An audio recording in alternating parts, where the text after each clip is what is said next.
Les astrologues ont été récompensés par les plus grands de ce monde, allant des généraux de la Grèce antique jusqu'au président américain du XXe siècle. Et de grandes décisions qui font date sont toujours prises selon la position des étoiles. Mais est-ce que le mouvement des planètes influe réellement sur les événements terrestres? Comment les astrologues peuvent-ils interpréter la configuration du ciel et prédire les événements tels que le mariage, la guerre? Notre futur est-il inscrit dans les étoiles?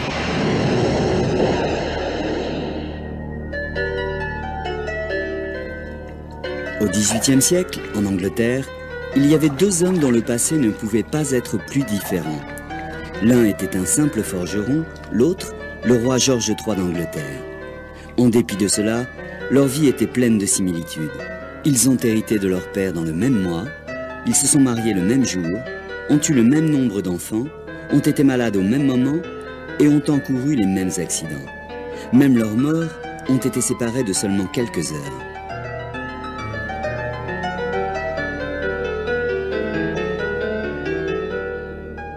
Ils n'étaient pas parents de sang, mais ils étaient des jumeaux astrologiques nés virtuellement au même moment, seulement séparés de quelques kilomètres.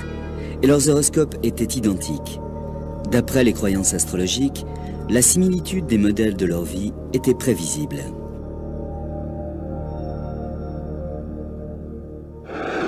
L'astrologie, d'une certaine manière, est familière à tout le monde. Des millions de personnes lisent quotidiennement leurs horoscopes dans les médias, et même le plus sceptique d'entre nous connaît son signe astral. Ce que l'on ne réalise pas forcément lorsque l'on recherche son horoscope dans les journaux est que nous sommes les bénéficiaires de la plus ancienne entreprise intellectuelle de l'histoire de l'humanité.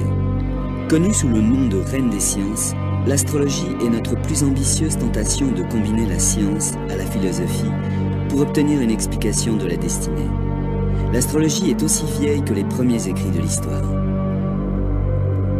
Cela débuta il y a 5000 ans, lorsque les gens commencèrent à observer et à noter le mouvement des étoiles dans le ciel. Intrigués par leurs observations, ils imaginèrent une relation entre les mouvements dans le ciel et la vie des humains sur Terre. Depuis, les astrologues ont conservé cette connexion entre les planètes et le peuple, mais ne se sont jamais mis d'accord sur le comment et le pourquoi. L'astrologie a traversé le temps. Elle est aussi populaire qu'auparavant et existe n'importe où dans le monde. L'historien Nick Campion de l'université de Cambridge a effectué une étude académique sur l'influence de l'astrologie. L'astrologie, en fait, est infiniment flexible. On ne peut pas nier le fait que c'est l'un des outils les plus précis pour décrire les caractères et pour prédire le futur. Robert Curray est un astrologue important qui attire chaque année des milliers de personnes dans son magasin.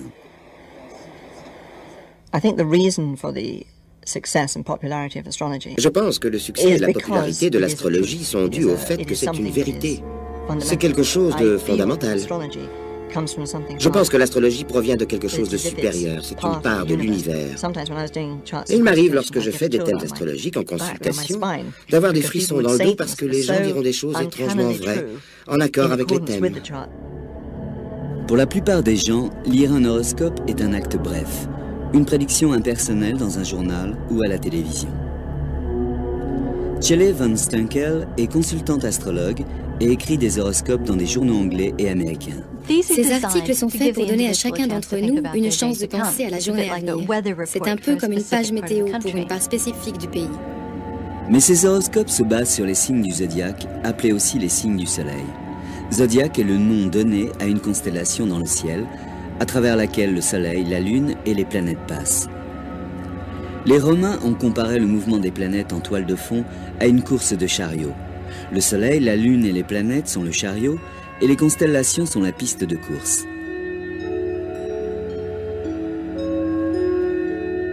Le zodiaque est découpé en 12 divisions ou signes.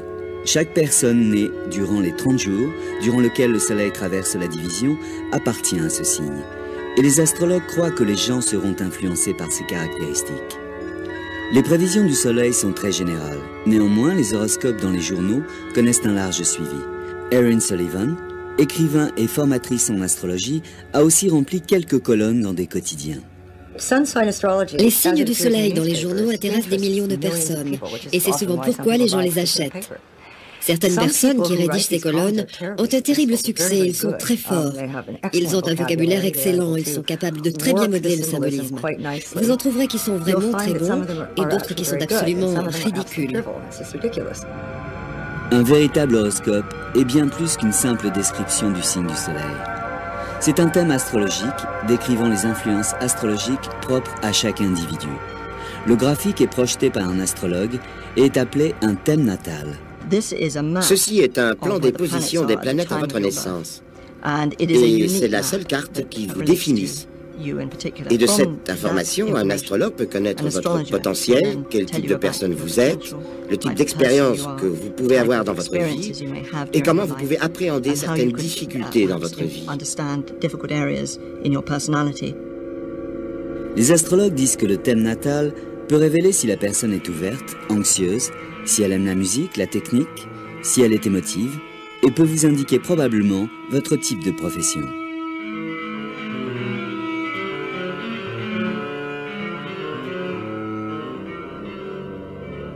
Ce thème est une image du ciel au moment exact de votre naissance.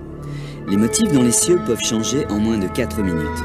Donc personne, à part ceux qui sont nés au même moment, ne peuvent prétendre avoir le même horoscope. On suppose que des jumeaux astrologiques comme le roi George III et le forgeron doivent avoir le même type de vie comme des vrais jumeaux, nés à quelques minutes cruciales d'intervalle. Peu de personnes connaissent l'heure exacte de leur naissance, mais ceci n'empêche pas d'avoir un horoscope. Habituellement, les astrologues projettent un thème sur la date de naissance.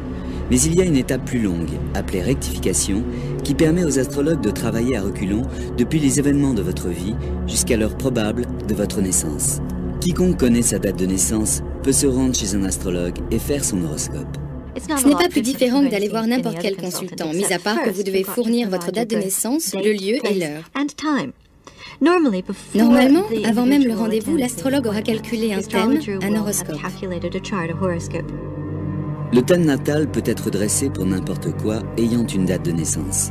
Une ville, tout type de structure peut avoir un thème astral. Le mur de Berlin, par exemple, construit en août 1960, avait un horoscope qui prédisait une période d'instabilité et de changement pour novembre 1989, la date historique de la chute du mur de Berlin. Nick Campion a même dressé des thèmes pour des pays. On prend des moments politiques importants ou particuliers pour chaque pays. Pour un pays donné, ça va être la Révolution, pour un autre, un couronnement. Alors pour les États-Unis d'Amérique, on a pris le 4 juillet 1776, qui est la date de la déclaration d'indépendance. Les graphiques pour les lieux, pour les groupes ou pour les pays se nomment l'astrologie du monde. C'est la forme la plus ancienne de l'astrologie et la plus utilisée par les plus grands chefs d'État de l'histoire. Ces horoscopes montrent les moments propices pour débuter d'importantes entreprises, que ce soit pour des discours ou pour déclarer la guerre. L'astrologue Joanne Quigley utilisa l'astrologie du monde pour choisir le meilleur moment pour Ronald Reagan afin d'inaugurer son second mandat de président des États-Unis d'Amérique. Elle choisit 11h57 le matin à travers le thème pour Washington, D.C. C'est un thème spectaculaire. Le soleil est sous le signe du Verseau, qui est le signe de Ronald Reagan. Et Jupiter, la planète de la croissance, de l'expansion et de l'opportunité, était proche de la Lune, ce qui signifie popularité. Il ne pouvait y avoir de meilleures indications pour le succès d'un gouvernement. Le rôle de Quigley dans la Maison-Blanche fut très secret, mais des choix politiques très importants en Inde et en Malaisie sont toujours faits par des lectures astrologiques en public. Un horoscope est basé sur une carte du ciel. C'est une carte extrêmement détaillée et les astrologues sont reconnaissants d'utiliser la technologie des ordinateurs, ce qui évite un lourd travail de dessin. Henry Weingarten est un astrologue financier qui génère des milliers de thèmes chaque année. Le rôle des ordinateurs a remplacé le travail de nombreux étudiants, et cela depuis de nombreuses années. Ils calculent les procédures à votre place, mais l'analyse reste faite par un professionnel. La carte devient parlante lorsque l'astrologue commence à la lire. L'astrologie demande de la technique, demande de grandes connaissances des influences planétaires. Les clés de la réussite sont la pratique et l'expérience.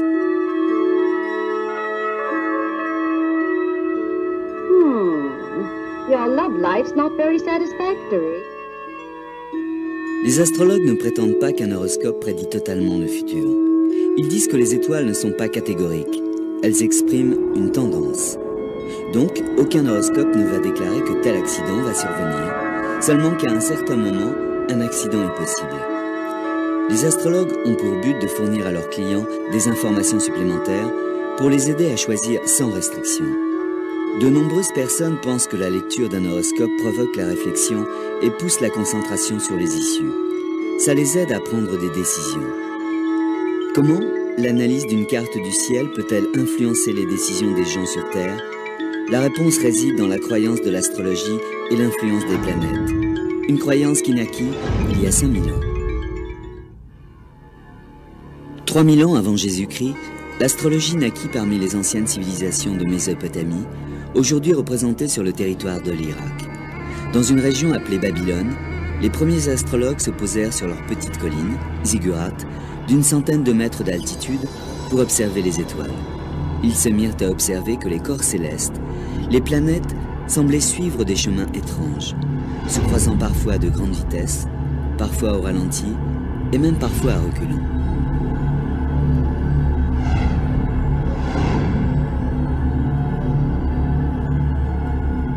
Les scientifiques d'aujourd'hui, avec leurs énormes télescopes et leurs sondes spatiales, n'ont fait que confirmer ce que ces anciens ont observé. Que les planètes ont des orbites régulières, qu'elles évoluent sur leur trajectoire, en luminosité et en vitesse. Les Babyloniens ont même observé des correspondances entre ces phénomènes et des événements sur Terre. La philosophie mésopotamienne croyait que le monde entier était vivant. Et par cela, elle signifiait l'univers, la Terre, comme les étoiles. Cette philosophie se perpétua à travers la Grèce classique, Rome, et enfin en Europe, durant la Renaissance. Les gens pensaient que la nature leur parlait, et derrière cette nature, il y avait des dieux et des déesses. Selon les Babyloniens, les forces de la nature étendues à l'espace étaient inséparables de la vie terrestre. Ces premiers astrologues ont vu ces planètes comme symbolisant la puissance et les caprices des dieux et des déesses. Chacune des planètes ressemblait en apparence, et d'après ses mouvements, aux caractéristiques de son dieu d'appartenance. Les Grecs et les Romains, après les Babyloniens, ont cru que ces planètes, toutes différentes, influençaient la vie sur Terre, et que plus une planète fut proche de la Terre, d'après son orbite, plus les gens sur Terre subissaient son influence. Cette idée ancienne de l'influence des planètes, avec des personnalités distinctes, est toujours la pierre angulaire de l'astrologie moderne et la base de l'interprétation des horoscopes.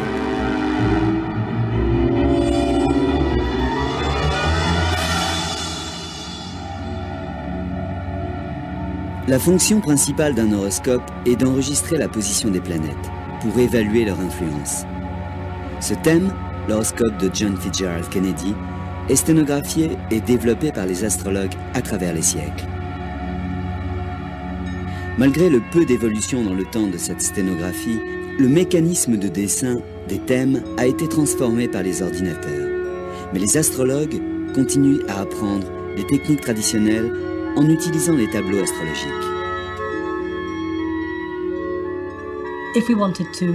Si on voulait calculer l'horoscope du président Kennedy, il nous faudrait d'abord connaître sa date de naissance, l'heure et l'endroit où il est né.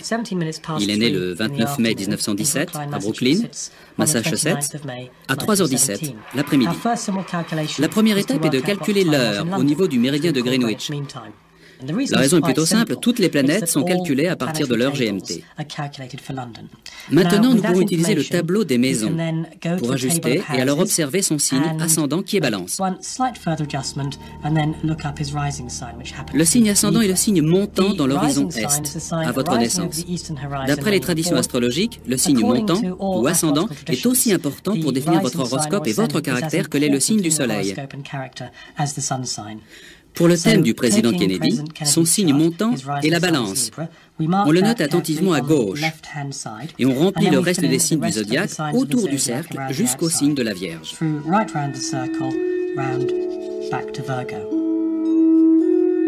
Le thème a encore d'autres découpages. Il y a les maisons.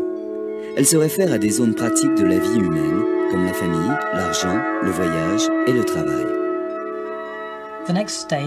L'étape suivante consiste à déterminer la position des planètes au moment de la naissance. On prend maintenant un livre appelé Éphéméride qui va permettre de lister la position des planètes pour tous les jours de l'année et même pour des centaines d'années. En prenant le thème du président Kennedy, il est né avec le Soleil aux Gémeaux et la Lune sur la Vierge. Maintenant, les positions des planètes dans l'éphéméride vont être précisées au degré le plus proche. Nous précisons davantage. Nous ne regardons pas seulement à quel signe se trouve la planète, mais aussi nous le faisons pour les 8 autres planètes.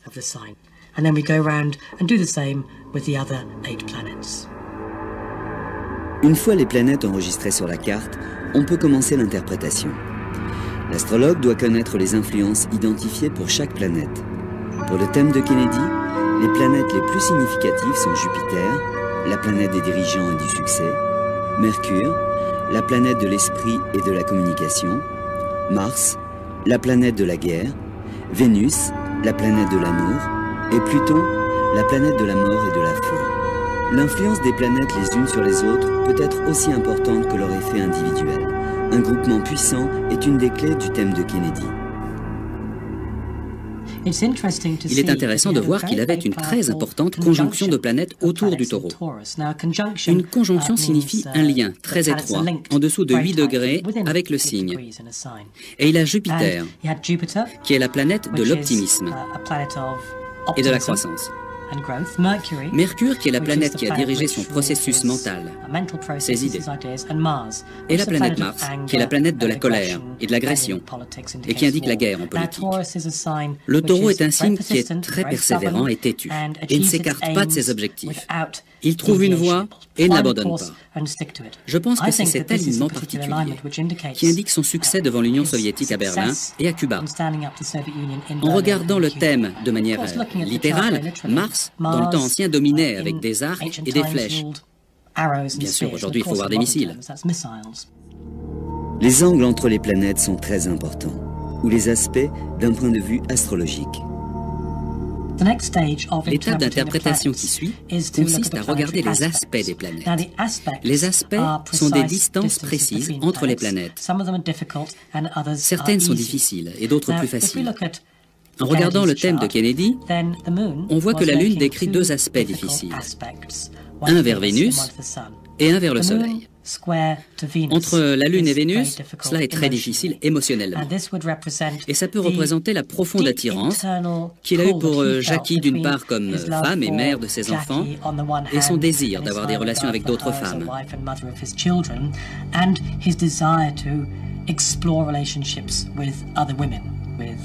Avec Marilyn Monroe et d'autres. Et la même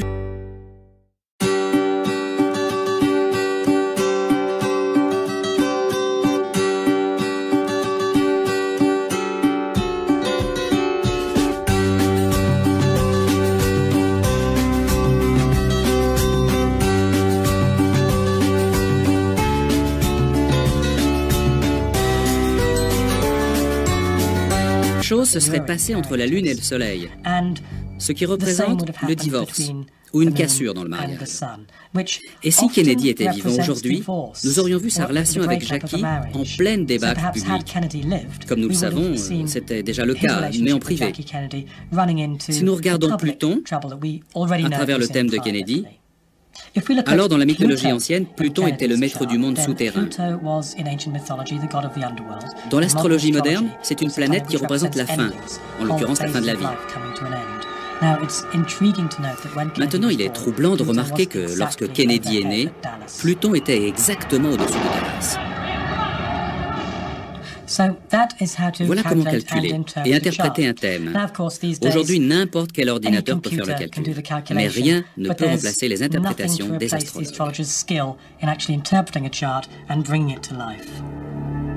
Les astrologues modernes aident souvent leurs clients dans leur vie personnelle. Prédire des événements a toujours fait partie de l'astrologie. Les astrologues les plus réputés ont prédit de grands événements, même le début de nouvelles époques.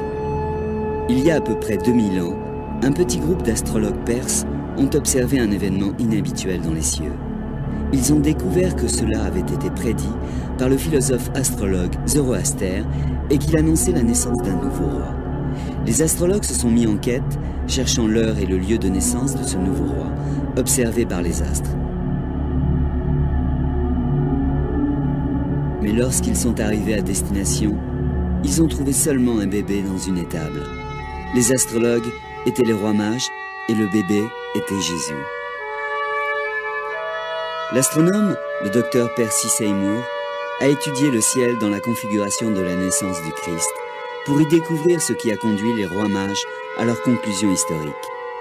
Il trouva une rare association entre la planète Jupiter, traditionnellement associée au roi, et Saturne, qui fait référence au peuple juif. Ces deux planètes ont en fait effectué une espèce de danse dans le ciel et se sont réunies 3 fois dans une seule année. On appelle ça une triple conjonction. Mais il y a quelque chose encore plus significatif. Cela vient de la constellation des poissons, car le signe du poisson est associé avec la zone de Bethléem. Une triple conjonction du poisson ne se produit qu'une fois tous les 900 ans. Et je pense qu'ils se sont dit que ce devait être un roi d'origine juive qui devait naître à Bethléem. Donc, ils sont partis à la recherche de ce roi. Ils ont même peut-être utilisé les recensements à l'époque pour trouver quel enfant était né au bon moment. Et ils ont dû dire à la mère qu'il était né pour devenir le roi des Juifs. Lorsqu'un enfant devait naître dans une lignée royale, une personne était plus anxieuse que le père. C'était l'astrologue de la cour. Au palais de Macédoine, 356 avant Jésus-Christ, la cour attendait le nouvel enfant du roi Philippe II et Olympias, la femme de Philippe, était sur le point d'accoucher. L'astrologue supplia Olympias d'essayer de retarder le plus possible la naissance. Et si elle le faisait, son enfant allait avoir un horoscope extraordinaire et allait devenir un des plus importants chefs d'État du monde. Olympias arriva à faire ce que l'astrologue lui demanda, et son fils naquit en plein dans son horoscope. Olympias venait de donner la vie à Alexandre le Grand.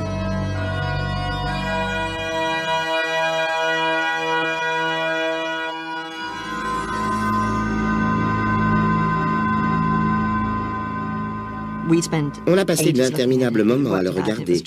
On le travailla dans tous les sens et ce fut d'une très grande responsabilité, car nous avons relevé cette nouvelle lune dans le poisson et nous pensions que ça allait devenir le thème le plus extraordinaire. Et il collait parfaitement avec les autres thèmes. Nous l'avons préparé pour que ma femme rentre à l'hôpital et nous avons attendu que le docteur vienne faire les préparatifs, mais rien ne s'est passé. Elle avait fait une crise ce matin-là. Le résultat est que la Lune avait changé de signe. L'horoscope était complètement différent. Mais en fait, ce fut la chose la plus extraordinaire et je pense que la leçon à en tirer est qu'il faut laisser les choses se faire. L'intérêt de l'astrologie s'est réduit durant le Moyen-Âge. Mais au XVIe siècle, il est redevenu très actif, bien vu et une qualité essentielle pour les gens bien éduqués. L'astrologie était un courant dominant au même titre que les mathématiques dans les universités, la médecine et l'astronomie étaient utilisées par les docteurs, les scientifiques et les hauts intellectuels.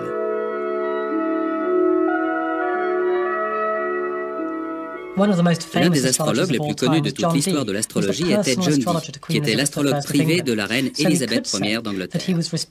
Et on peut dire qu'il est responsable de certaines des plus capitales décisions prises durant l'un des plus importants règnes de l'histoire de l'Angleterre. Le travail de Dee a aussi consisté à être un espion pour Élisabeth. Mais l'astrologie, et non la politique étrangère, était le fer de lance de sa fonction auprès de la reine. Il choisit des dates propices pour tout événement important. Un de ses plus grands succès fut en 1588, lorsqu'il conseilla Élisabeth sur le moment de la confrontation victorieuse de l'Angleterre sur l'armada espagnole. Il a dû regarder la planète Mars, qui était la planète de l'Angleterre. Et si elle était plus forte que Jupiter, celle de l'Espagne, il déclara que l'armada serait vaincue. C'est un fait. Il a dû regarder d'autres facteurs comme Mercure qui contrôle les vents et a dit « l'armada pourrait être balayée par les vents ». Et c'est ce qui se passa en réalité. C'est l'apogée de l'astrologie. Dans les années 1600, il y avait plus de 200 astrologues très connus travaillant à Londres. Les gens allaient voir un astrologue lorsqu'ils étaient malades, quand ils avaient subi une perte ou un retournement de fortune, ou lorsqu'ils envisageaient un mariage ou des affaires commerciales. Le premier horoscope hebdomadaire date de cette époque. Il se nommait « Le message des étoiles ». écrit par William Lilly, devenu fameux pour avoir prédit le grand fléau et le grand incendie de Londres. William Lilly pratiqua l'astrologie horary, une ancienne méthode conçue pour répondre à des questions spécifiques, par exemple si une relation conduira au mariage et même l'endroit où une bague a pu être égarée. Au XXe siècle, le tour est bouclé et nous retrouvons des astrologues particuliers auprès de chefs d'État et des gens ordinaires recherchant un conseil au travers de l'horoscope d'un journal ou allant voir l'astrologue du quartier. Ils ont des décisions à prendre et ils utilisent l'horoscope pour s'aider. Durant la Seconde Guerre mondiale, Hitler utilisa secrètement l'astrologue Karl Kraft. Les Alliés, l'ayant découvert, en ont fait de même. Ils espéraient obtenir les mêmes conclusions que Kraft. Lorsque Kraft compara le thème de Rommel et celui de Montgomery, juste avant la campagne d'Afrique du Nord, il pouvait voir que les Anglais étaient certains de gagner. La réaction d'Hitler fut de mettre Kraft en prison et de poursuivre la malheureuse campagne.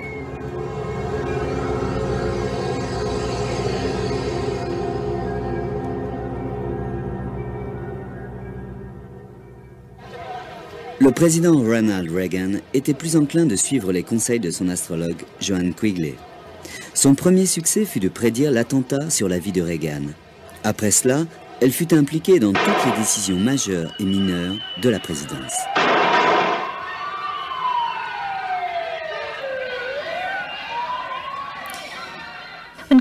Lorsque Quigley était au travail, ses calculs avaient la précision de l'heure du décollage de l'avion présidentiel Air Force One pour des conférences au sommet.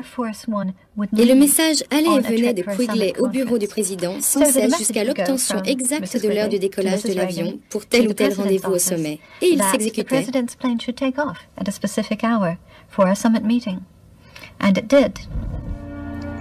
Durant l'hiver 86-87, Quigley était inquiète du mouvement d'Uranus et de Saturne. Elle l'interpréta comme un danger d'assassinat. Durant 4 mois, Reagan est resté à l'intérieur de la Maison-Blanche et n'en sortit qu'une fois pour s'adresser aux Américains. Chaque événement de la vie du président était minuté par l'horoscope. Mais en quoi l'horoscope a aidé Reagan dans ses grandes décisions de président? C'est John Quigley qui a dit à Ronald Reagan qu'il pouvait faire des affaires avec l'Union soviétique. Durant la première partie de sa présidence, Reagan était contre cet empire du diable. Et il y avait cette course à l'armement. C'est alors que John vint avec l'horoscope de Gorbatchev et dit à Reagan, « Regardez, c'est un homme avec qui vous pouvez faire des affaires. » Ronald Reagan utilisa l'astrologie pour prendre des décisions qui ont changé l'histoire du monde. Mais des millions de gens ordinaires utilisent l'astrologie dans leur vie de tous les jours. Et ceci pour tout type de raisons. L'astrologie se veut perspicace. Et il n'existe pas de domaine dans la vie où la perspicacité, donc l'astrologie, ne peut être utilisée. L'astrologie peut aider, de la recherche d'un porte-monnaie à la planification d'un voyage. L'horoscope a solutionné les problèmes personnels de beaucoup de gens. Les astrologues pensent qu'un thème astral peut vous aider à vous connaître et ainsi être mieux préparé à affronter les défis. L'horoscope est le document le plus égocentrique imaginable. Une carte de l'univers avec l'individu au centre. Pour de nombreuses personnes, ce thème permet de révéler le passé, le présent et le futur.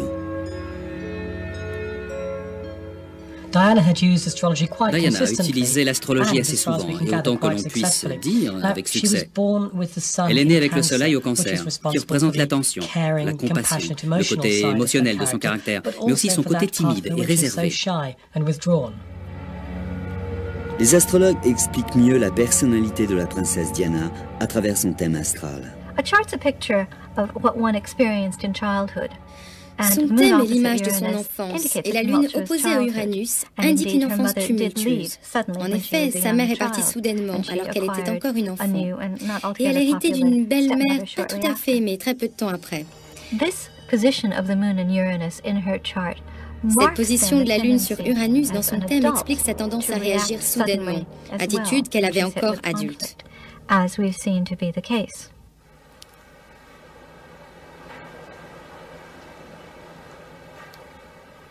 Je pense que l'astrologie était une chose très importante pour Diana, en considérant les difficultés qu'elle pouvait rencontrer.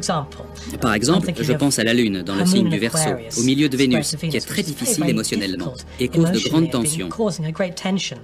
Son astrologue lui montra comment tourner les choses de manière positive, car c'est un alignement très idéal. Et c'est alors qu'elle rencontra Mère Teresa et commença à s'impliquer totalement dans des œuvres de charité telles que le sida, allant même jusqu'au contact avec les victimes du sida. Dans le thème de la princesse Diana, on voit Saturne, la planète du devoir et de la responsabilité, défiée par Neptune, qui représente la désillusion et la désintégration. Vénus, la planète de l'amour et de la romance, est opposée à Pluton, la planète des choses cachées, de l'opposition et de la fin. Le palais aurait mieux fait de bien regarder l'horoscope de Diana. Ils auraient vu qu'elle ne pourrait jamais se contenter d'une situation tendue, qu'elle ne pouvait pas simplement obéir à des règles. Ils auraient même pu s'en servir dans la situation, la rupture du mariage tout simplement, beaucoup plus positive.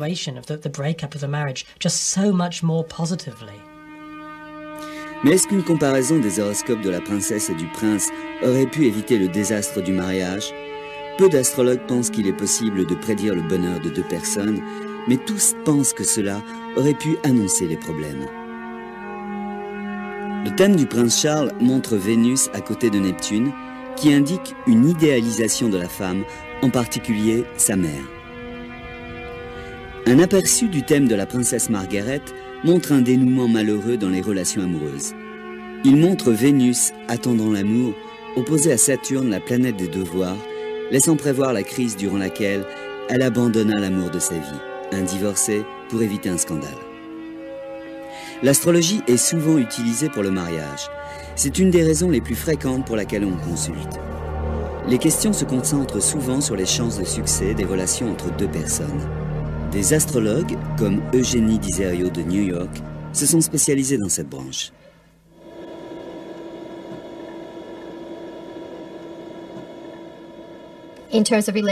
Dans une relation, l'astrologie peut être très révélateur de la nature et du comportement. Bien sûr, beaucoup de gens ont des problèmes, vous savez, et ils disent « c'est mon anniversaire et c'est celui de ma partenaire, et notre relation est un désastre. Est-ce que vous avez une solution pour nous aider ?» Et nous regardons si dans les signes astrologiques il y a conflit ou s'il y a des choses que les gens doivent changer. Pour aider les gens dans leurs difficultés, Eugénie propose un service de datation astrologique qui traite les compatibilités astrologiques sur Internet. Certaines personnes vont voir un astrologue pour un conseil médical, habituellement en parallèle de la médecine conventionnelle. La médecine et l'astrologie sont liées depuis des milliers d'années. Chaque partie du corps est représentée par une sous-partie du zodiaque et les horoscopes révèlent des problèmes potentiels de santé. La médecine n'est pas le seul domaine où l'astrologie est présente. Les astroéconomistes sont une nouvelle vague de conseillers financiers qui utilisent cet art ancien pour les aider à jouer à la bourse. Certains investisseurs utilisent l'astrologie comme une information conventionnelle pour prédire les marchés. Henry Weingarten a de nombreux succès à son crédit.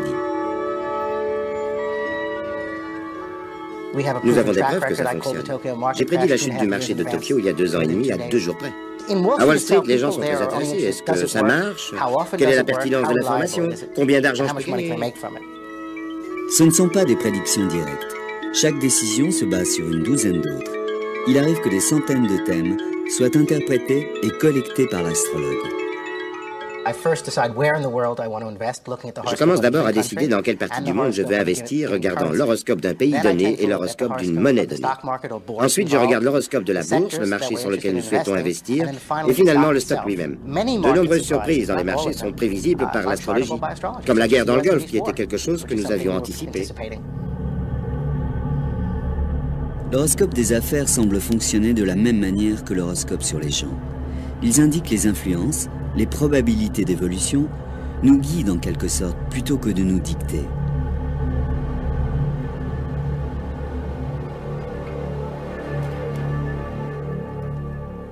Il n'y a pas de doute sur l'efficacité de l'astrologie. Pour ceux qui l'utilisent dans ce sens, les autres sont moins convaincus. Les scientifiques ont du mal à croire en un système qui n'a pas d'explication à proposer. Mais les astrologues ont un autre moyen à offrir pour convaincre. L'évidence statistique.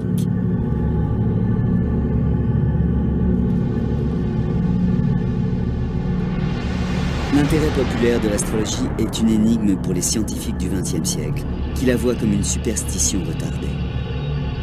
Dans les années 50, un Français, Michel Gauquelin, scientifique et statisticien non convaincu par l'astrologie, réfuta une étude statistique dans laquelle l'écrivain astrologue Léon Lasson avait mis en rapport l'horoscope avec le choix de carrière. À sa surprise, il confirma les conclusions de Lasson. Il répéta même son étude et trouva des résultats encore plus significatifs. Il trouva un résultat très intéressant en étudiant des hommes qui avaient réussi dans la profession médicale, gagné des prix et fait des découvertes scientifiques. Il a découvert que tous ces hommes étaient nés principalement quand Saturne et Mars avaient atteint leur plus haut point dans le ciel. Gauquelin trouva ce qu'on appela l'effet Mars. Son effet était encore plus concentré pour des athlètes de niveau mondial. Quant aux écrivains, ils avaient plutôt tendance à voir la lune montante dans leur thème. La chose frappante pour les étudiants en astrologie est que ces découvertes se basent sur des croyances traditionnelles sur les influences planétaires.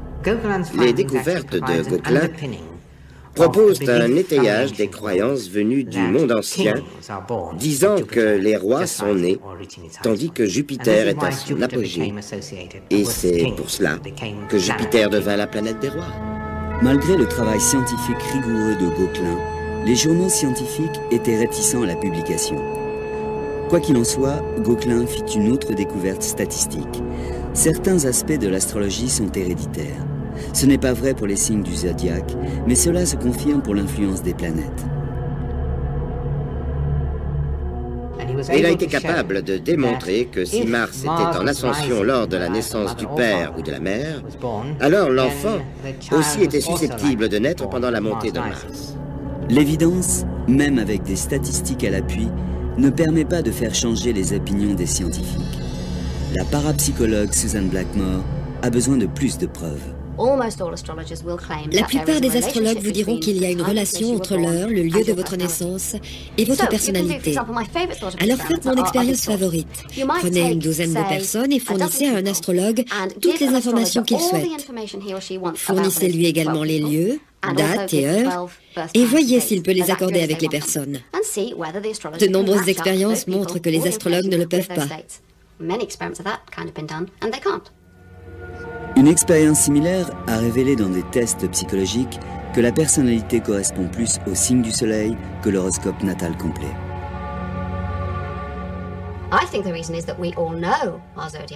La raison est que nous connaissons tous notre signe zodiacal. En d'autres termes, les personnes expérimentées s'identifient dans ce qu'ils pensent être leur signe. Certains scientifiques comprennent que les astrologues sont perçus aussi fidèlement par leurs clients. En particulier, les psychologues se sont intéressés à expliquer ces succès. Carl Jung croyait qu'il y avait une relation entre les planètes et les événements terrestres, mais qu'aucun d'entre eux n'influençait l'autre. Ils font tous les deux partie d'un même modèle. Bob Breyer a une théorie différente de la manière dont les astrologues obtiennent leurs résultats. Cela n'a rien à voir avec les étoiles, c'est quelque chose d'autre, et c'est probablement la perception extrasensorielle. Si l'astrologie fonctionnait exactement comme le prétendent les astrologues, il y aurait une corrélation directe entre la position des cieux au moment de votre naissance et vos actions ultérieures. Et alors, le meilleur astrologue serait un ordinateur. Mais j'ai le sentiment que nombre d'astrologues pensent qu'il n'est pas possible de le faire seulement avec un ordinateur. Et c'est alors que l'interprétation devient la perception extrasensorielle. De nombreux psychologues maintiennent que de bons astrologues, ceux qui impressionnent leurs clients avec l'exactitude de leurs analyses, ceux qui peuvent pointer des zones à problème, en fait, combinent plusieurs compétences. Ils peuvent par exemple être très forts en reconnaissant des signaux inconscients émanant de leurs clients, ou bien tout simplement être doués pour dire à leurs clients ce qu'ils souhaitent entendre. Je pense que le pouvoir de l'astrologie réside dans le désir de se reconnaître dans les descriptions qui leur sont exposées. Donc, par exemple, si je vous dis des choses que vous souhaitez entendre, vous êtes confiant, mais en fait, vous êtes plus tracassé qu'il n'y paraît. Maintenant, presque tout le monde vous dira que c'est vrai pour eux, mais pas sur d'autres personnes, parce que vous ne réalisez pas que tout le monde est comme cela. Vous pouvez assez facilement croire que l'astrologie est bien plus vraie qu'elle ne l'est en réalité. Mais les astrologues sont également convaincus qu'un horoscope a ses propres vérités.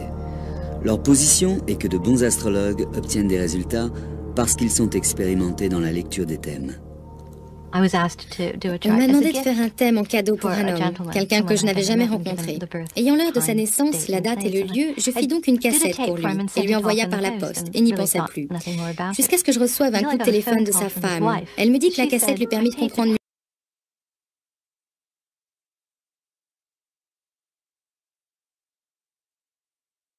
mieux son époux qu'elle ne l'avait pu jusqu'alors. Percy Seymour est l'un des rares scientifiques à développer la théorie avec des évidences sur le sujet.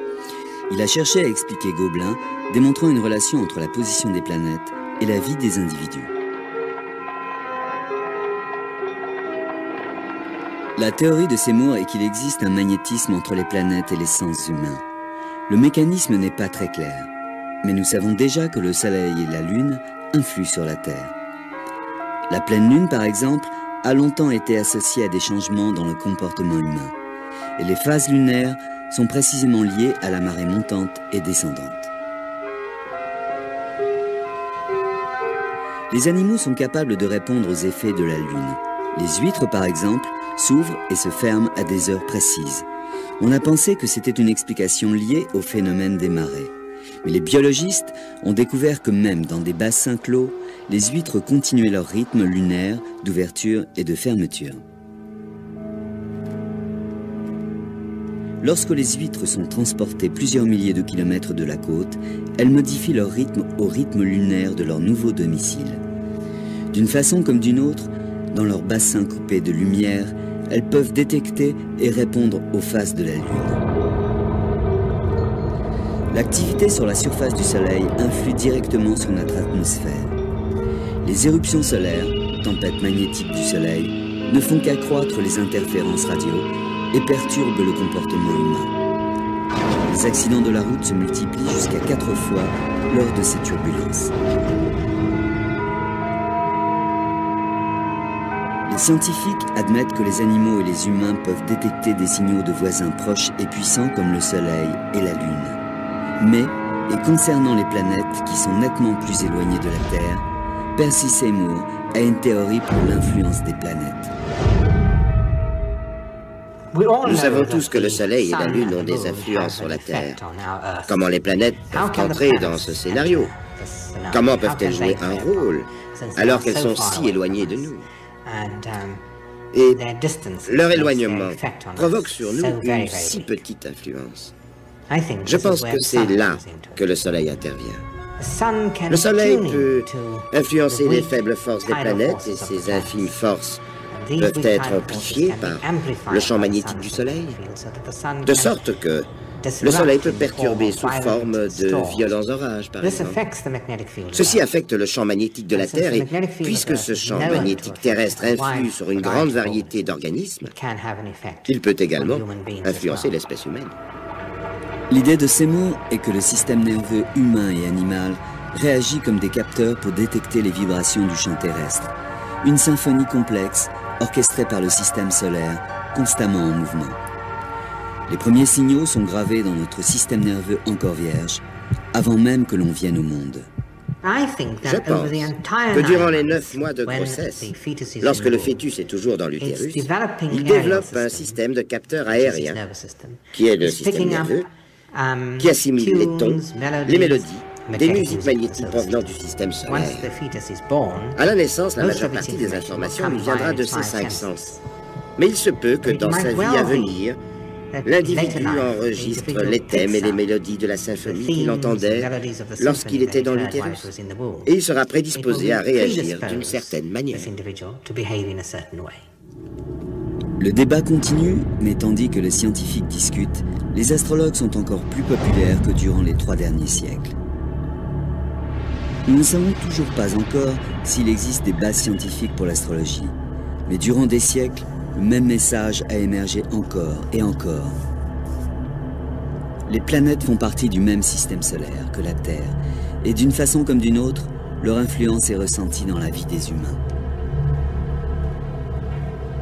Pour les milliers d'astrologues qui aident leurs clients à se concentrer sur leur vie et leurs problèmes, les étoiles ont plus qu'une charitable présence dans la nuit. Elles sont les gardiennes de nos forces et de nos faiblesses, de nos désirs, de nos ambitions.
Et son désir d'avoir des relations avec d'autres femmes.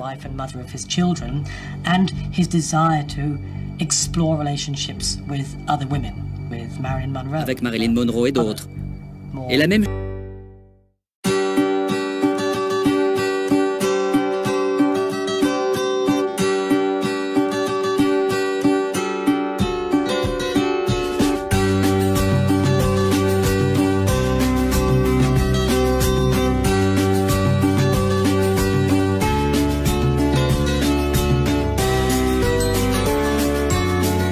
chose se serait passée entre la Lune et le Soleil, ce qui représente le divorce ou une cassure dans le mariage. Et si Kennedy était vivant aujourd'hui, nous aurions vu sa relation avec Jackie en pleine débâcle publique. Comme nous le savons, c'était déjà le cas, mais en privé. Si nous regardons Pluton, à travers le thème de Kennedy, alors dans la mythologie ancienne, Pluton était le maître du monde souterrain. Dans l'astrologie moderne, c'est une planète qui représente la fin, en l'occurrence la fin de la vie. Maintenant, il est troublant de remarquer que lorsque Kennedy est né, Pluton était exactement au-dessus de Dallas. Voilà comment calculer et interpréter un thème. Aujourd'hui, n'importe quel ordinateur peut faire le calcul, mais rien ne peut remplacer les interprétations des astrologues.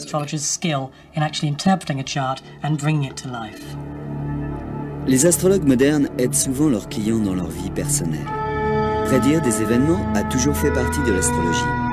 Les astrologues les plus réputés ont prédit de grands événements, même le début de nouvelles époques.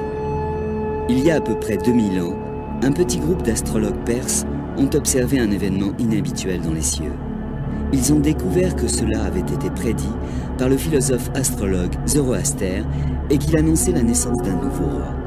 Les astrologues se sont mis en quête, cherchant l'heure et le lieu de naissance de ce nouveau roi, observé par les astres. Mais lorsqu'ils sont arrivés à destination, ils ont trouvé seulement un bébé dans une étable.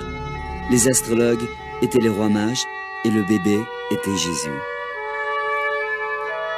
L'astronome, le docteur Percy Seymour, a étudié le ciel dans la configuration de la naissance du Christ pour y découvrir ce qui a conduit les rois mages à leur conclusion historique.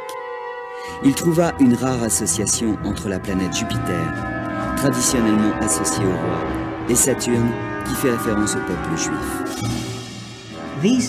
Ces deux planètes ont en fait effectué une espèce de danse dans le ciel et se sont réunies 3 fois dans une seule année. On appelle ça une triple conjonction. Mais il y a quelque chose encore plus significatif. Cela vient de un service de datation astrologique qui traite les compatibilités astrologiques sur Internet. Certaines personnes vont voir un astrologue pour un conseil médical, habituellement en parallèle de la médecine conventionnelle. La médecine et l'astrologie sont liées depuis des milliers d'années. Chaque partie du corps est représentée par une sous-partie du zodiaque et les horoscopes révèlent des problèmes potentiels de santé. La médecine n'est pas le seul domaine où l'astrologie est présente. Les astroéconomistes sont une nouvelle vague de conseillers financiers qui utilisent cet art ancien pour les aider à jouer à la bourse. Certains investisseurs utilisent l'astrologie comme une information conventionnelle pour prédire les marchés.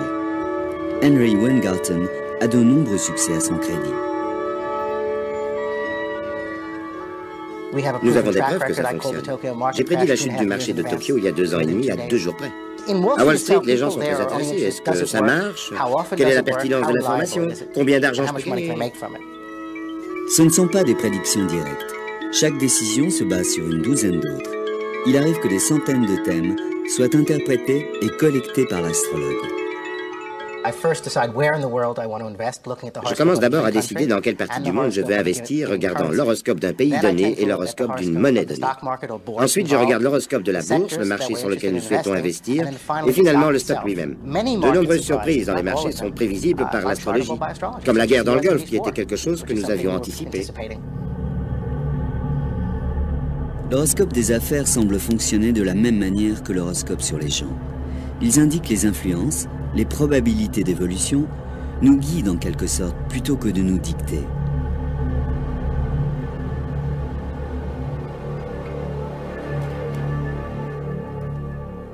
Il n'y a pas de doute sur l'efficacité de l'astrologie.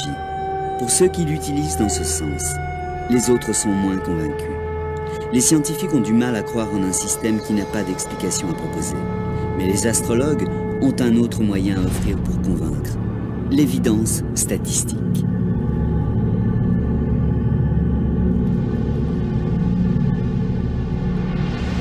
L'intérêt populaire de l'astrologie est une énigme pour les scientifiques du XXe siècle, qui la voient comme une superstition retardée.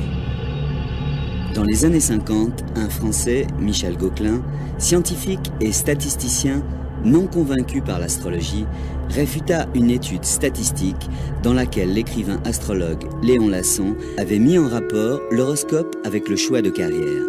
À sa surprise, il confirma les conclusions de Lasson. Il répéta même son étude et trouva des résultats encore plus significatifs. Il trouva un résultat très intéressant. Était plus forte que Jupiter, celle de l'Espagne. Il déclara que l'Armada serait vaincue. C'est un fait. Il a dû regarder d'autres facteurs comme Mercure qui contrôle les vents et a dit l'Armada pourrait être balayée par les vents. Et c'est ce qui se passa en réalité. C'est l'apogée de l'astrologie. Dans les années 1600, il y avait plus de 200 astrologues très connus travaillant à Londres. Les gens allaient voir un astrologue lorsqu'ils étaient malades, quand ils avaient subi une perte ou un retournement de fortune, ou lorsqu'ils envisageaient un mariage ou des affaires commerciales. Le premier horoscope hebdomadaire date de cette époque. Il se nommait « Le message des étoiles », écrit par William Lilly, devenu fameux pour avoir prédit le grand fléau et le grand incendie de Londres. William Lilly pratiqua l'astrologie horary, une ancienne méthode conçue pour répondre à des questions spécifiques, par exemple si une relation conduira au mariage et même l'endroit où une bague a pu être égarée. Au XXe siècle, le tour est bouclé et nous retrouvons des astrologues particuliers auprès de chefs d'État et des gens ordinaires recherchant un conseil au travers de l'horoscope d'un journal ou allant voir l'astrologue du quartier. Ils ont des décisions à prendre et ils utilisent l'horoscope pour s'aider. Durant la Seconde Guerre mondiale, Hitler utilisa secrètement l'astrologue Karl Kraft. Les Alliés, l'ayant découvert, en ont fait de même. Ils espéraient obtenir les mêmes conclusions que Kraft. Lorsque Kraft compara le thème de Rommel et celui de Montgomery, juste avant la campagne d'Afrique du Nord, il pouvait voir que les Anglais étaient certains de gagner. La réaction d'Hitler fut de mettre Kraft en prison et de poursuivre la malheureuse campagne.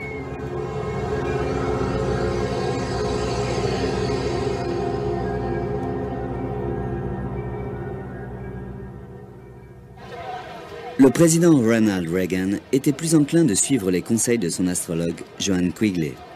Son premier succès fut de prédire l'attentat sur la vie de Reagan. Après cela, elle fut impliquée dans toutes les décisions majeures et mineures de la présidence.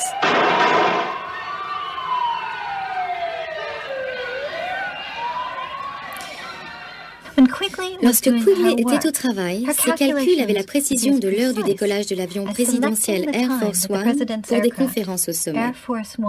Et le message allait et venait de Quigley au bureau du président sans cesse jusqu'à l'obtention exacte de l'heure du décollage de l'avion pour tel ou tel rendez-vous au sommet. Et il s'exécutait.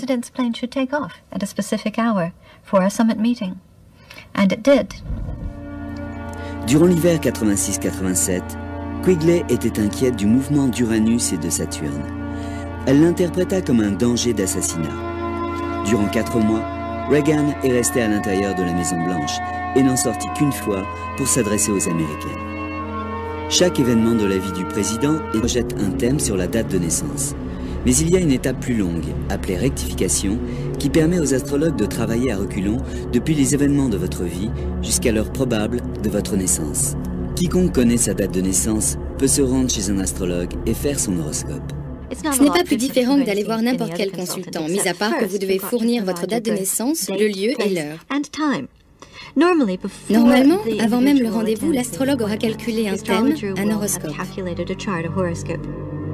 Le thème natal peut être dressé pour n'importe quoi ayant une date de naissance.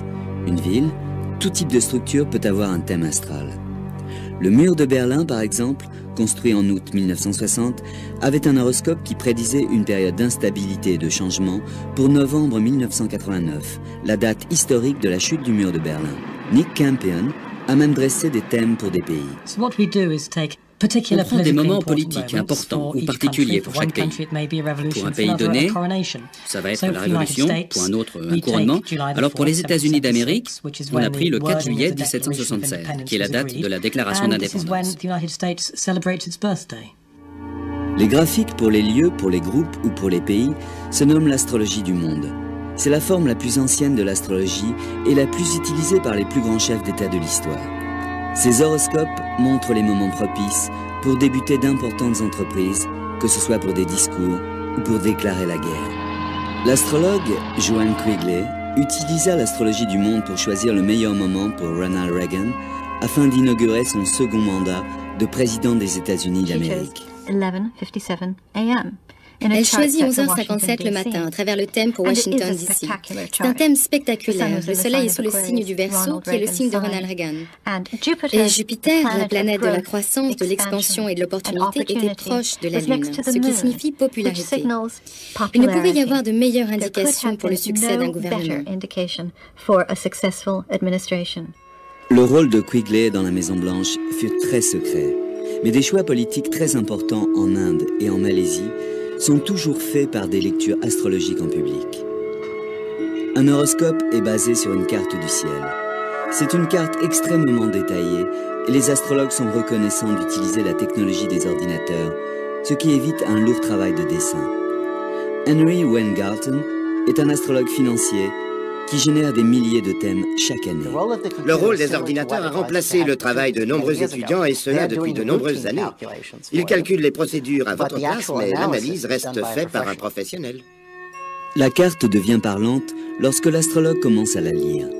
L'astrologie demande de la technique, demande de grandes connaissances des influences planétaires.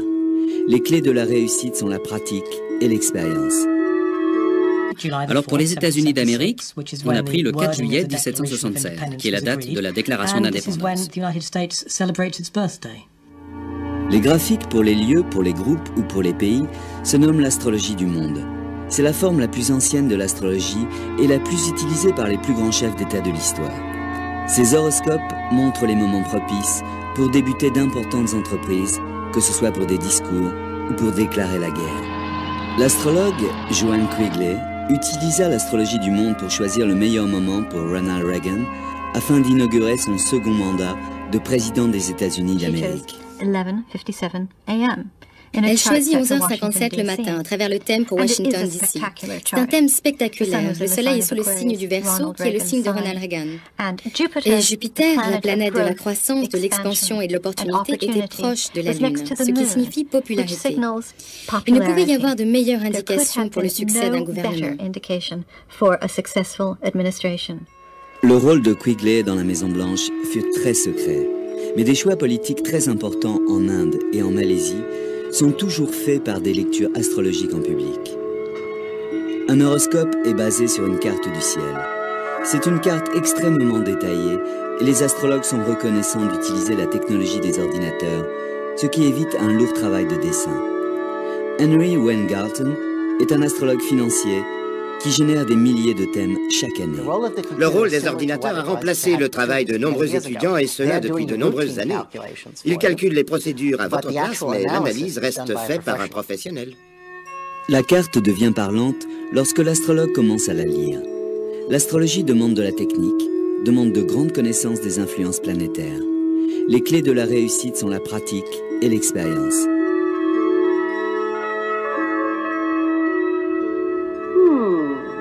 Your love life's not very satisfactory. Les astrologues ne prétendent pas qu'un horoscope prédit totalement le futur. Ils disent que les étoiles ne sont pas catégoriques. Elles expriment une tendance. Donc, aucun horoscope ne va déclarer que tel accident va survenir, seulement qu'à un certain moment, un accident est possible.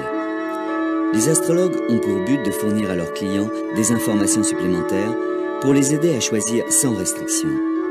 De nombreuses personnes pensent que la lecture d'un horoscope provoque la réflexion et pousse la concentration sur les issues. Ça les aide à prendre des décisions. Comment l'analyse d'une carte du ciel peut-elle influencer les décisions des gens sur Terre? La réponse réside dans la croyance de l'astrologie et l'influence des planètes. Une croyance qui naquit il y a 5000 ans. 3000 ans avant Jésus-Christ, l'astrologie naquit parmi les anciennes civilisations de Mésopotamie, aujourd'hui représentées sur l'hérité de leur père dans le même mois. Ils se sont mariés le même jour, ont eu le même nombre d'enfants, ont été malades au même moment et ont encouru les mêmes accidents. Même leurs morts ont été séparés de seulement quelques heures.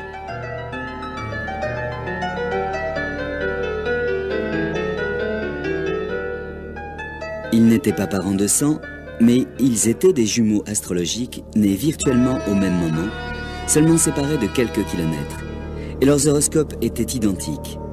D'après les croyances astrologiques, la similitude des modèles de leur vie était prévisible.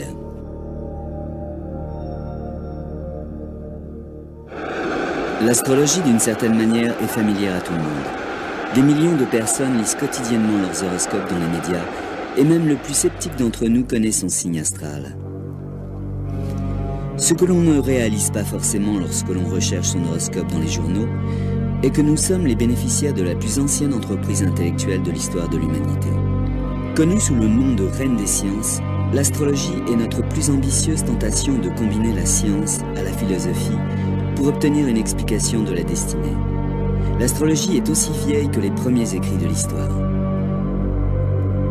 Cela débuta il y a 5000 ans, lorsque les gens commencèrent à observer et à noter le mouvement des étoiles dans le ciel. Intrigués par leurs observations, ils imaginèrent une relation entre les mouvements dans le ciel et la vie des humains sur Terre. Depuis, les astrologues ont conservé cette connexion entre les planètes et le peuple, mais ne se sont jamais mis d'accord sur le comment et le pourquoi. L'astrologie a traversé le temps. Elle est aussi populaire qu'auparavant et existe n'importe où dans le monde.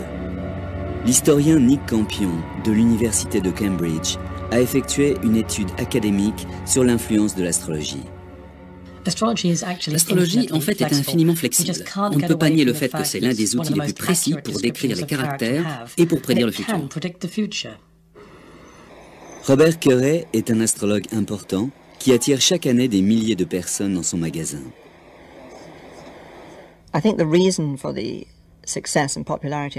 Je pense que le succès et la popularité de l'astrologie sont dus au fait que c'est une vérité. C'est quelque chose de fondamental. Je pense que l'astrologie provient de quelque chose de supérieur, c'est une part de l'univers. Il m'arrive, lorsque je fais des thèmes astrologiques en consultation, d'avoir des frissons dans le dos parce que les gens diront des choses étrangement vraies, en accord avec les thèmes. Pour la plupart des gens, lire un horoscope est un acte bref, une prédiction impersonnelle dans un journal ou à la télévision. Shelley Van Stunkel est consultante astrologue et écrit des horoscopes dans des journaux anglais et américains. Ces articles sont faits pour donner à chacun d'entre nous une chance de penser à la... Mais en fait, ce fut la chose la plus extraordinaire et je pense que la leçon à en tirer est qu'il faut laisser les choses se faire. L'intérêt de l'astrologie s'est réduit durant le Moyen-Âge, mais au XVIe siècle, il est redevenu très actif, bien vu et une qualité essentielle pour les gens bien éduqués. L'astrologie était un courant dominant au même titre que les mathématiques dans les universités, la médecine et l'astronomie étaient utilisées par les docteurs, les scientifiques et les hauts intellectuels.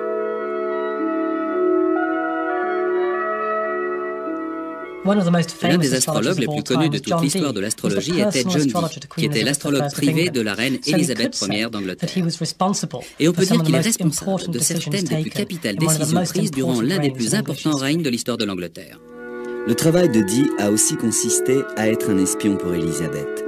Mais l'astrologie, et non la politique étrangère, était le fer de lance de sa fonction auprès de la reine. Il choisit des dates propices pour tout événement important. Un de ses plus grands succès fut en 1588, lorsqu'il conseilla Élisabeth sur le moment de la confrontation victorieuse de l'Angleterre sur l'armada espagnole. Il a dû regarder la planète Mars, qui était la planète de l'Angleterre. Et si elle était plus forte que Jupiter, celle de l'Espagne, il déclara que l'armada serait vaincue. C'est un fait. Il a dû regarder d'autres facteurs comme Mercure qui contrôle les vents et a dit « l'armada pourrait être balayée par les vents ». Et c'est ce qui se passa en réalité. C'est l'apogée de l'astrologie. Dans les années 1600, il y avait plus de 200 astrologues très connus travaillant à Londres. Les gens allaient voir un astrologue lorsqu'ils étaient malades, quand ils avaient subi une perte ou un retournement de fortune, ou lorsqu'ils envisageaient un mariage ou des affaires commerciales. Le premier horoscope hebdomadaire date de cette époque. Il se nommait « Le Message des étoiles », écrit par William Lilly, devenu fameux pour avoir prédit le grand fléau et le grand incendie de Londres. William Lilly pratiqua l'astrologie horary, une ancienne méthode conçue pour répondre à des questions spécifiques, par exemple si une relation conduira au mariage et même l'endroit où une bague a pu être égarée. Au XXe siècle, le tour est bouclé et nous retrouvons des astrologues particuliers auprès de chefs d'État et des gens ordinaires recherchant un conseil au travers de l'horoscope d'un journal ou allant voir l'astrologue du quartier. Ils ont des décisions à prendre et ils utilisent l'horoscope pour s'aider. Durant la Seconde Guerre mondiale, Hitler utilisa secrètement l'astrologue Karl Kraft. Les Alliés, l'ayant découvert, en ont fait de même. Ils espéraient obtenir les mêmes conclusions que Kraft. Lorsque Kraft compara le thème de Rommel et celui de Montgomery, juste avant la campagne d'Afrique du Nord, il pouvait voir que les Anglais étaient certains de gagner. Dont les cieux peuvent changer en moins de 4 minutes. Donc personne, à part ceux qui sont nés au même moment, ne peuvent prétendre avoir le même horoscope. On suppose que des jumeaux astrologiques comme le roi George III et le forgeron doivent avoir le même type de vie, comme des vrais jumeaux, nés à quelques minutes cruciales d'intervalle. Peu de personnes connaissent l'heure exacte de leur naissance, mais ceci n'empêche pas d'avoir un horoscope. Habituellement, les astrologues projettent un thème sur la date de naissance. Mais il y a une étape plus longue, appelée rectification, qui permet aux astrologues de travailler à reculons depuis les événements de votre vie jusqu'à l'heure probable de votre naissance. Quiconque connaît sa date de naissance peut se rendre chez un astrologue et faire son horoscope. Ce n'est pas plus différent que d'aller voir n'importe quel consultant, mis à part que vous devez fournir votre date de naissance, le lieu et l'heure. Normalement, avant même le rendez-vous, l'astrologue aura calculé un thème, un horoscope. Le thème natal peut être dressé pour n'importe quoi ayant une date de naissance. Une ville, tout type de structure peut avoir un thème astral. Le mur de Berlin, par exemple, construit en août 1960, avait un horoscope qui prédisait une période d'instabilité et de changement pour novembre 1989, la date historique de la chute du mur de Berlin. Nick Campion a même dressé des thèmes pour des pays. On prend des moments politiques importants ou particuliers pour chaque pays. Pour un pays donné, ça va être la Révolution, pour un autre, un couronnement. Alors pour les États-Unis d'Amérique, on a pris le 4 juillet 1776, qui est la date de la déclaration d'indépendance. Les graphiques pour les lieux, pour les groupes ou pour les pays se nomment l'astrologie du monde. C'est la forme la plus ancienne de l'astrologie et la plus utilisée par les plus grands chefs d'État de l'histoire. Ces horoscopes montrent les moments propices pour débuter d'importantes entreprises, que ce soit pour des discours ou pour déclarer la guerre. L'astrologue Joanne Quigley utilisa l'astrologie du monde pour choisir le meilleur moment pour Ronald Reagan afin d'inaugurer son second mandat de président des États-Unis d'Amérique. Elle choisit 11h57 le matin à travers le thème pour Washington, D.C. C'est un thème spectaculaire. Le Soleil est sous le signe du Verseau, qui est le signe de Ronald Reagan. Et Jupiter, la planète de la croissance, de l'expansion et de l'opportunité, était proche de la Lune, ce qui signifie popularité. Il ne pouvait y avoir de meilleure indication pour le succès d'un gouvernement. Le rôle de Quigley dans la Maison-Blanche fut très secret. Mais des choix politiques très importants en Inde et en Malaisie sont toujours faits par des lectures astrologiques en public. Un horoscope est basé sur une carte du ciel. C'est une carte extrêmement détaillée et les astrologues sont reconnaissants d'utiliser la technologie des ordinateurs, ce qui évite un lourd travail de dessin. Henry Weingarten, nous ne regardons pas seulement à quel signe se trouve la planète, mais aussi nous le faisons pour les 8 autres planètes.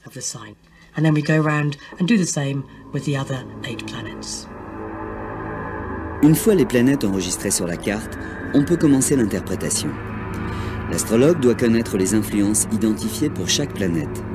Pour le thème de Kennedy, les planètes les plus significatives sont Jupiter, la planète des dirigeants et du succès, Mercure, la planète de l'esprit et de la communication, Mars, la planète de la guerre, Vénus, la planète de l'amour, et Pluton, la planète de la mort et de la foi.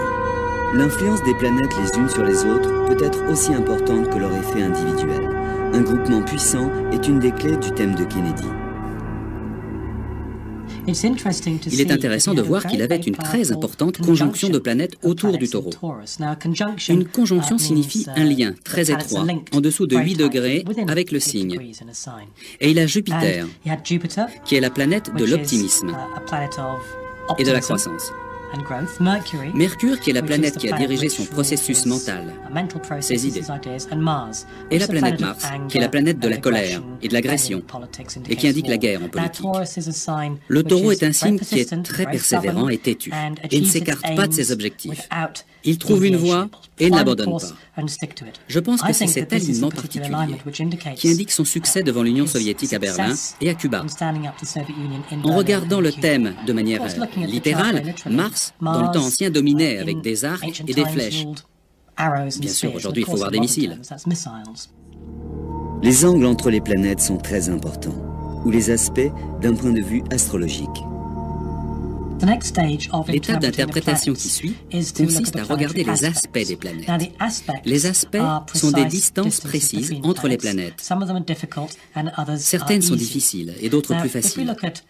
En regardant le thème de Kennedy, on voit que la Lune décrit 2 aspects difficiles. Un vers Vénus et un vers le Soleil. Entre la Lune et Vénus, cela est très difficile émotionnellement. Et ça peut représenter la profonde attirance qu'il a eue pour Jackie d'une part comme femme et mère de ses enfants, et son désir d'avoir des relations avec d'autres femmes.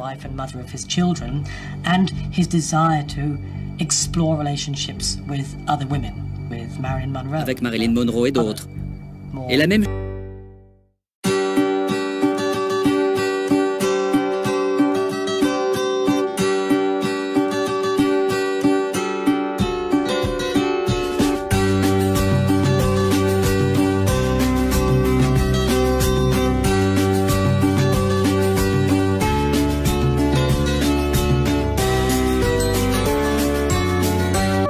la planète de l'esprit et de la communication, Mars, la planète de la guerre, Vénus, la planète de l'amour, et Pluton, la planète de la mort et de la foi. L'influence des planètes les unes sur les autres peut être aussi importante que leur effet individuel. Un groupement puissant est une des clés du thème de Kennedy. Il est intéressant de voir qu'il avait une très importante conjonction de planètes autour du Taureau. Une conjonction signifie un lien très étroit, en dessous de 8 degrés, avec le signe. Et il a Jupiter, qui est la planète de l'optimisme et de la croissance. Mercure, qui est la planète qui a dirigé son processus mental, ses idées. Et la planète Mars, qui est la planète de la colère et de l'agression, et qui indique la guerre en politique. Le Taureau est un signe qui est très persévérant et têtu, et ne s'écarte pas de ses objectifs. Il trouve une voie et n'abandonne pas. Je pense que c'est cet alignement particulier qui indique son succès devant l'Union soviétique à Berlin et à Cuba. En regardant le thème de manière littérale, Mars, dans le temps ancien, dominait avec des arcs et des flèches. Bien sûr, aujourd'hui, il faut voir des missiles. Les angles entre les planètes sont très importants, ou les aspects d'un point de vue astrologique. L'étape d'interprétation qui suit consiste à regarder les aspects des planètes. Les aspects sont des distances précises entre les planètes. Certaines sont difficiles et d'autres plus faciles. En regardant le thème de Kennedy, on voit que la Lune décrit deux aspects difficiles, un vers Vénus et un vers le Soleil. Entre la Lune et Vénus, cela est très difficile émotionnellement. Et ça peut représenter la profonde attirance qu'il a eue pour Jackie d'une part comme femme et mère de ses enfants, et son désir d'avoir des relations avec d'autres femmes.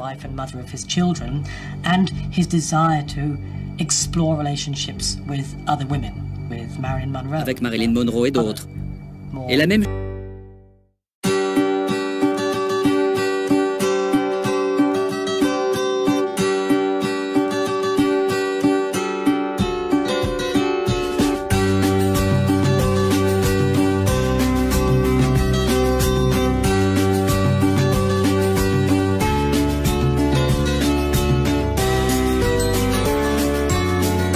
chose se serait passée entre la Lune et le Soleil, ce qui représente le divorce ou une cassure dans le mariage. Et si Kennedy était vivant aujourd'hui, nous aurions vu sa relation avec Jackie en pleine débâcle publique. Comme nous le savons, c'était déjà le cas, mais en privé. Si nous regardons Pluton, à travers le thème de Kennedy, alors dans la mythologie ancienne, Pluton était le maître du monde souterrain.